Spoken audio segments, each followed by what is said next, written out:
D K Basu versus state of West Bengal 1997 का case है। D K Basu versus state of West Bengal 1997। एक ना letter लिखा गया था कोर्ट को,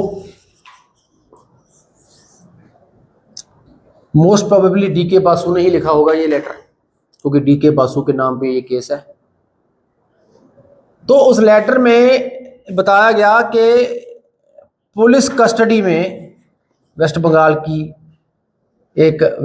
के किसी एक शहर में या एक दो और शहरों में जो पुलिस कस्टडी में जो लोग रहते हैं, चाहे वो अंडर ट्रायल्स हैं चाहे वो कन्विक्टेड है, उनका टॉर्चर बड़ा हो रहा है। जो पुलिस है ना, उन प्रिजनर्स का टॉर्चर बहुत कर रही है, और एक्चुअली में उनका टॉर्चर बहुत ज़्यादा हुआ था डी के बासु केस में। ये सब जब एविडेंस लिया गया, देखा गया, इन्वेस्टिगेशन हुई सुप्रीम कोर्ट की तरफ से जब, तो ये देखा गया कि वाकई इन प्रिजनर्स का पुलिस के हाथों अनमानवीय तसीहे दिए गए इनको, और बहुत ज़्यादा टॉर्चर किया। क्या पुलिस की ये मतलब ये जो कार्रवाई है इलीगल है? टॉर्चर कर सकती है पुलिस टॉर्चर करने के लिए होती है? हमारा भारतीय साक्ष्य अधिनियम कहता है कि confession to the police officer is not admissible in the court of law. चाहे जो अक्यूज्ड है उसने वॉलंटरली ही पुलिस ऑफिसर के सामने अपना जुर्म कबूल किया हो, कन्फेस किया हो वॉलंटरली, पुलिस ने बिल्कुल डराया धमकाया नहीं, कोई टॉर्चर नहीं किया, फिर भी वो माना नहीं जाएगा कोर्ट में, क्योंकि कोर्ट प्रिज्यूम करती है कि पुलिस टॉर्चर कर सकती है, कर सकती है, अपने पावर्स का मिसयूज। इन्वेस्टिगेशन तो करती है ना, वो 15 दिन की पुलिस रिमांड लेती है ना पुलिस, तो उस 15 दिन का पुलिस रिमांड में पुलिस टॉर्चर करके भी इन्वेस्टिगेशन के दौरान पूछ सकती है, उससे मुंह से निकलवा सकती है। और पुलिस के अंदर थाने में क्या हो रहा है क्या नहीं हो रहा, ये हमें पता नहीं चलता ना कोर्ट को पता चलता है। इसलिए एक रूल बन गया कि पुलिस के सामने जो कन्फेशन करता है जो अक्यूज, वो माना ही नहीं जाएगा। पुलिस को अपने केस को खुद स्ट्रॉन्ग करना पड़ेगा। Police has to stand on their own feet, the investigation has to stand on their own feet.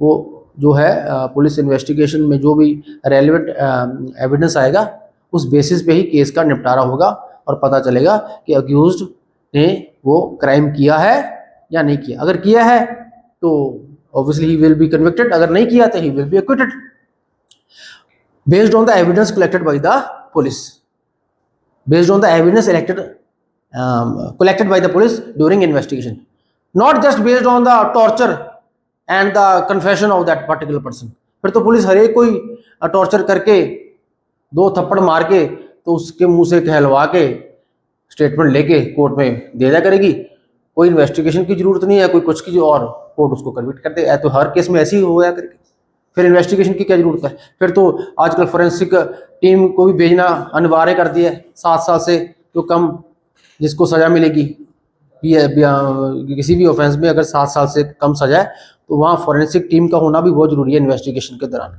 फिर तो इस चीज़ की भी जरूरत नहीं है, कुछ भी जरूरत नहीं है, इन्वेस्टिगेशन की भी जरूरत नहीं है। अगर जबरदस्ती टॉर्चर करके मुंह से कहलवा दो, तो ये चीज़ें इसलिए बनी हुई है, ठीक है ना। तो अक्यूज का टॉर्चर नहीं हो सकता यहाँ, तो चलो वो तो चलो अलग बात है। यहाँ कन्विक्टेड जो हैं, अंडर ट्रायल भी हैं और कन्विक्टेड भी हैं, तो वेस्ट बंगाल की जेलों में ये भरे हुए थे। इवन प्रिजनर्स जो थाने थे पुलिस स्टेशन, वहां भी ये थे, उनका टॉर्चर बड़ा हो रहा था थानों में। हालांकि जेल में तो टॉर्चर हो नहीं सकता क्योंकि वो तो जुडिशियल कस्टडी होगी, थानों में टॉर्चर हो रहा था वेस्ट बंगाल के थानों में। तो उसको उजागर किया गया इस केस में डी के बासु ने, और इसको रोकने की गुहार लगाई उसने डी के बासु ने कोर्ट में। और कोर्ट ने ये देखा कि वाकई ये पुलिस कस्टडी में, थानों में ये टॉर्चर हो रहा है, हालांकि जेल में तो ये हो नहीं सकता क्योंकि that is a judicial custody. तो इसको रोकने के लिए, और ये वाइड स्प्रेड था, क्या था? वाइड स्प्रेड था। सारे जो मेजर जो पुलिस थाने थे वेस्ट बंगाल में, अलग अलग जगह, वहां ये हो रहा था। 11 गाइडलाइंस इशू हुई, जैसे विशाखा में भी गाइडलाइंस इशू हुई थी ना सेक्सुअल हरासमेंट को रोकने, यहां भी गाइडलाइंस, ये भी जजमेंट ला है यहां भी 11 गाइडलाइंस इशू हुई। अब तो ये लॉ बन गया। कहते हैं जब भी अरेस्ट करना किसी बंदे को पुलिस ने, अरेस्ट मेमो शो करो। अरेस्ट मेमो में उसके जो पेरेंट्स हैं, उसके जो सगे संबंधी हैं, उनका भी सिग्नेचर लो, ताकि उनको भी पता चले कि इस बंदे का अरेस्ट हो रहा है। एक दो जो नेबर है, उसका जो गवांढी या नेबर है, उसका भी साइन होना चाहिए, ताकि नेबर को भी पता चले कि पुलिस इसको अरेस्ट करने जा रही है। गुप्त छुप तरीके से अरेस्ट नहीं करना, क्योंकि अगर गुप्त छुप तरीके से अरेस्ट करोगे पुलिस टॉर्चर भी करेगी। किसी को कौन सा पता चलता है किसको अरेस्ट किया?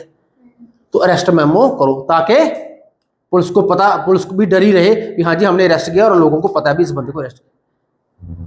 पता चल गया अरेस्ट मेमो।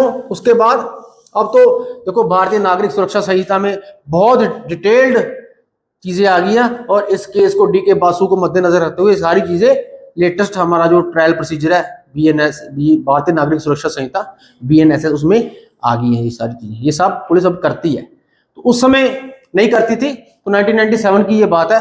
तो अरेस्ट मेमो, जैसे विशाखा की जजमेंट आ गई है, उसके बाद ये लॉ भी बन गया। सिमिलर डीके बासु की ये जजमेंट पे जो गाइडलाइंस आ गई है, इसके बाद ये सारी गाइडलाइंस को भारतीय नागरिक सुरक्षा संहिता अर्लियर CRPC में ऐड कर दिया गया था, संशोधन करके ऐड कर दिया गया।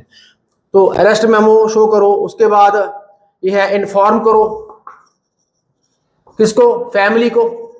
अगर फैमिली उसके पास नहीं है उस समय अरेस्ट जब कर रहे हो, उसके पास फैमिली नहीं है, उसके घर में अरेस्ट कर रहे हो, तो फैमिली को तो पता चल ही जाएगा। उसकी फैमिली को फोन ला के बताओ कि आपका भाई, बेटा जो भी है उसको हमने अरेस्ट कर लिया है। फैमिली को पता होना चाहिए। तीसरा, उसका मेडिकल एग्जामिनेशन कराओ। क्या कराओ? तुरंत अरेस्ट करने के बाद उसका मेडिकल कराओ, ताकि ये सुनिश्चित किया जाए कि उसके बॉडी के ऊपर कोई चोट वगैरह नहीं है। वो भी कह सकता है कि मेरा मेडिकल कराओ। अरेस्ट करने के बाद 24 घंटे के अंदर अंदर लोकल मैजिस्ट्रेट के सामने पेश करना पड़ता है। वो बंदा जिसको अरेस्ट किया है, उस अक्यूज्ड, वो भी कोर्ट में कह सकता है कि सर मेरा मेडिकल कराओ, इन्होंने मुझे मारा है, पीटा है, ये पुलिस वालों ने मुझे मारा पीटा है, मेरा मेडिकल करवाओ। ये अनिवार्य है कि मेडिकल करवाना पड़ेगा। कोर्ट बिल्कुल ऑर्डर पास करेगी, इसका मेडिकल करवाया जाएगा, ताकि पता चल जाए कि ये जो बोल रहा है सच बोल रहा है कि झूठ बोल रहा है। पुलिस टॉर्चर उससे सिद्ध हो जाएगा। मेडिकल रिपोर्ट में डॉक्टर बता देगा भाई ये जो उसकी इंजरी हुई है ये मारपीट से हुई है या किसी और चीज से हुई है। वो वाउंड की जो इंजरी हुई है ना, लेसरेटेड वाउंड है, इंसाइज्ड वाउंड है, किस हथियार से वो इंजरी हुई है, ये तो पता चल जाएगा ना। हालांकि डॉक्टर ये नहीं बता सकता भी ये पुलिस ने मारा है, क्योंकि doctor not the expert in this thing, लेकिन वो एक्सपर्ट है ये बताने में भी इंजरी किस हथियार से हुई है, उसे पता चल जाता है भी इसका टॉर्चर हुआ है। तो मेडिकल एग्जामिनेशन भी करानी जरूरी है। तो ये अरेस्ट मेमो, फैमिली को इन्फॉर्म करना अरेस्ट के समय, मेडिकल एग्जामिनेशन कराना, ठीक है, तो ये सारा चीजें बहुत जरूरी है। अगर नहीं पुलिस वाले करते तो वो पनिशेबल है, या पुलिस वाले को, इन्वेस्टिगेशन ऑफिसर को सजा हो सकती है, कॉम्पनसेशन देनी पड़ सकती है, सजा भी हो सकती है, उसकी डिसमिसल भी हो सकती है, उसको सस्पेंड भी किया जा सकता है।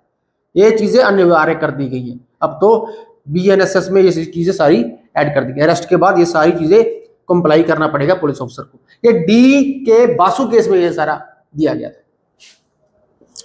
तो ये सारे सेफगार्ड थे कस्टोडियल टॉर्चर को रोकने के लिए। आर्टिकल 21 भी इसमें उसका वायलेट हो रहा था, आर्टिकल 22 भी वायलेट हो रहा था।